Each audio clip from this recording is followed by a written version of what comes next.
Maintenance, as in any other area of law, has rules that applies to it.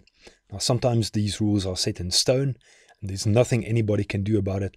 Sometimes these rules are more like guidelines, because at the end of the day, the courts have the discretion to make decisions in this regard. Let's get started on the first one there. Best interest of the child versus affordability. So sometimes an approach that parents follow when it comes to calculating maintenance is they take a look at their net salary at the end of the month after they've paid everything. How much money do I have available? And we'll start the maintenance calculation based on that. That's actually not the right approach. We need to base the maintenance calculation on the needs of the child. At the same time, it needs to be practical and it needs to work in the real world. So I'll give you an example. A child has a particular aptitude, let's say for instance for piano, and with the right kind of guidance and very expensive tuition, this child is going to be the next Mozart or Chopin. Now, does this necessarily mean that the parents have to pay for this expensive private tutor? No, they don't need to. Not unless they really do have the money for it.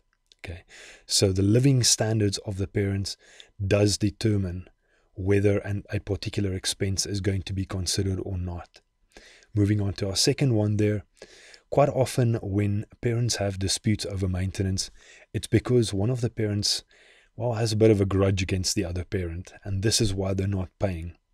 Now, what they're forgetting is that maintenance is actually for the child. It's not for the other parent.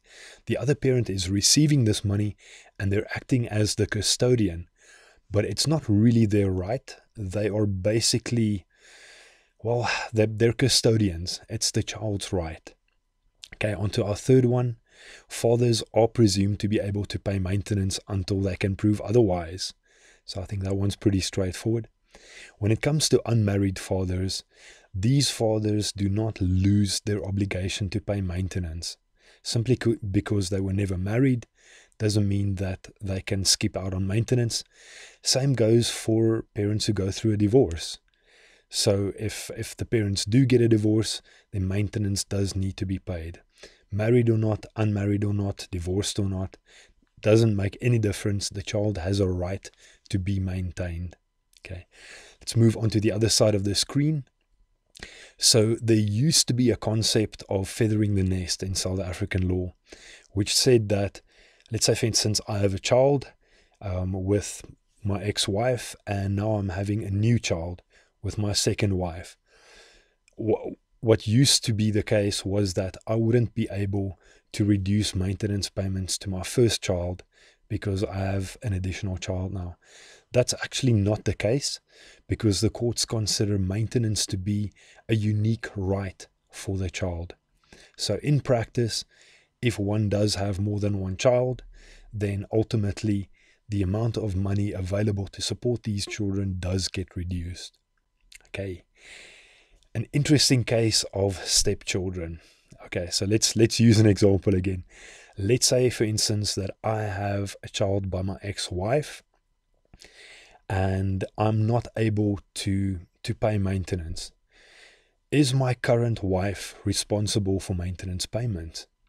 In short, no. There is absolutely no obligation on my current wife to pay maintenance or to be financially responsible in any way for her stepchild. However, there is a caveat here.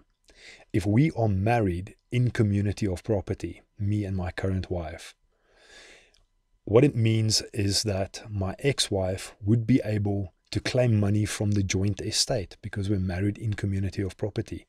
So in this way, my current wife is not going to be responsible for current maintenance. However, if there is an arrears maintenance claim, then that money may be taken from the joint estate, and indirectly she will become responsible for her stepchild. When it comes to adopted children, as you can imagine, these children have full rights. Guardianship has been moved to the adoptive parents, so they can claim maintenance from the adopted parents. And if the adopted parents do get divorced, then they can claim maintenance from each other to support the adopted child. Lying-in expenses refers to those expenses when a woman is pregnant. So there's a lot of costs involved here. prenatal vitamins and sonars and all kind of health checks, and even a room that needs to be made up for the baby that's on the way. All of these things are already expenses that the child is incurring even before the child is born. So when we calculate maintenance, we are going to include those expenses in the maintenance calculation. Let's use an example again on myself. Let's say, for instance, I remarried and my previous wife receives a SASSA grant, a government grant for our child. Does it mean that I am exempt from maintenance? Of course not. I still need to make maintenance payments. At the same time, when it comes to the maintenance calculation, we are going to take into consideration the SASSA grant that my ex is receiving. What about tertiary education? Do you think children can claim maintenance for university? Absolutely.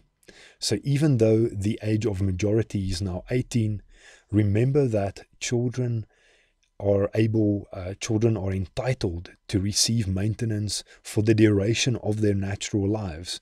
So absolutely, children who are at university can claim maintenance from their parents.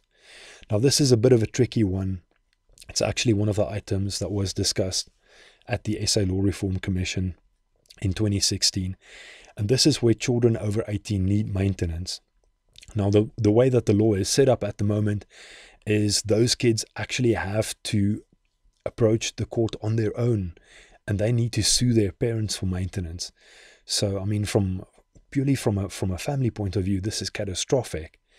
So they are working on that, but at the moment, the legislation as it is says that children over 18 do need to approach the court directly on their own, and they need to sue their parents. So even in situations where a child may be employed, let's say, for instance, they finished their degrees, they are now 21, 22, 23 years old, and they are working, but they're working as interns, and they're working for very little money. Are they able to claim maintenance from their parents? Absolutely yes. Okay, so this is just our first slide. Let's take a look at the second slide of principles.